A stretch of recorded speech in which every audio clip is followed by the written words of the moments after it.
안녕하세요. 야구로고입니다. 바로 본론으로 들어가겠습니다. 롯데의 2023년 시즌이 아쉽게 끝났는데요. 안 좋은 성적도 성적인데 시즌 이후에도 롯데는 여러가지 풀어야 하는 숙제가 기다리고 있었기 때문에 팬들의 마음은 편할 날이 없었습니다. 그런데 정말 다행스럽게도 숙제 중에 하나였던 감독 선임을 아주 성공적으로 완수했습니다. KBO에서 가장 커리어가 뛰어나고 감독으로서의 역량이 뛰어나다고 알려진 김태형 감독을 데려온 겁니다. 장성호 해설위원의 김태형 감독에 대한 평가를 옮기면 KBO 역사상 7시즌 연속 한국 시리즈 진출이라는 성과는 앞으로도 다시 나오기 힘든 기록이고 이 기록을 만든 사람이 김태형이다 라고 말했습니다.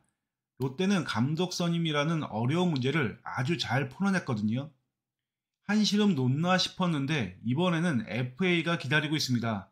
외부 FA는 둘째치더라도 내부 FA를 해결해야 되는데요.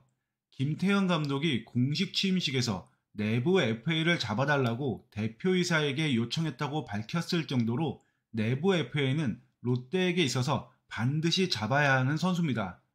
전준우와 안치홍이죠. 2023년 시즌 타격 전 부분에서 팀 내 1위, 2위를 나눠 가진 선수들입니다. 둘 중에서 원클럽 매니저 팀 내 타격 순위에서 대부분 1위를 했던 전준우는 반드시 잡아야 하는 선수라는 건 롯데 팬이라면 이견이 없는 부분입니다. 그런데 잡는 것에 대한 이견은 없는데 세부 조건으로 들어가면 팬들의 의견이 갈립니다. 전준우는 1986년생으로 2024년이면 38살이 됩니다. 두 번째 FA 계약 기간은 짧게 잡아도 40살 구간을 지나게 됩니다.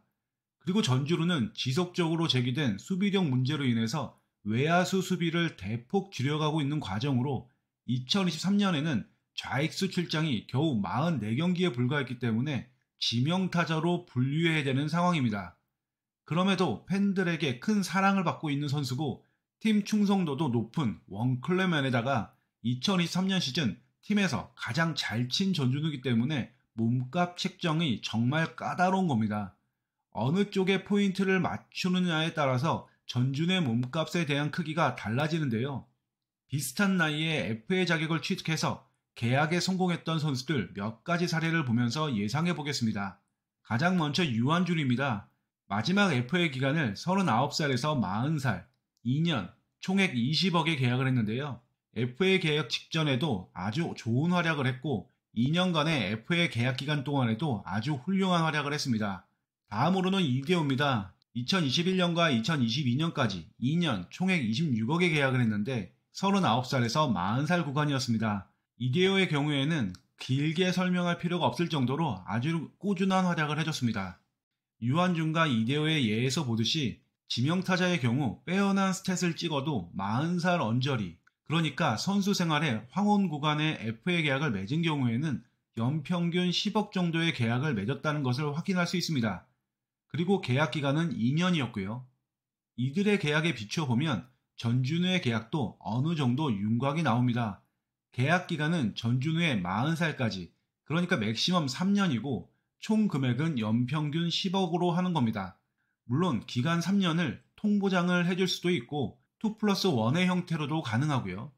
총 금액도 옵션 없이 다 보장해 줄 수도 있고 아니면 옵션을 넣어서 총액을 맞추는 방법도 있습니다. 정리하면 이렇게 됩니다. 계약 기간 3년에 연평균 10억이라는 얼개 내에서 팀 친화적인 계약이라고 하면 2+1 계약에 옵션 포함해서 30억, 선수 친화적인 계약이라고 하면 3년 통 보장에 옵션 없이 30억. 개인적으로는 4년 전에 4년 34억이라는 초염가 계약을 하고 꾸준한 활약을 해줬던 것을 감안해서 3년 풀보장에 옵션 없이 30억 계약을 해줬으면 합니다. 전준우의 2023년 연봉은 5억이라서 전준우에게 연봉 10억을 준다고 해도 팀 연봉 증가분은 5억 정도이기 때문에 셀캡에 치명적으로 작용하지도 않을 겁니다. 김태형 감독 선임이라는 숙제를 잘 풀어내는 롯데가 원클럽맨 전준우의 FA 계약도 서로 만족스러운 얼굴로 잘 체결해줬으면 좋겠습니다. 이상으로 방송 마칩니다. 감사합니다.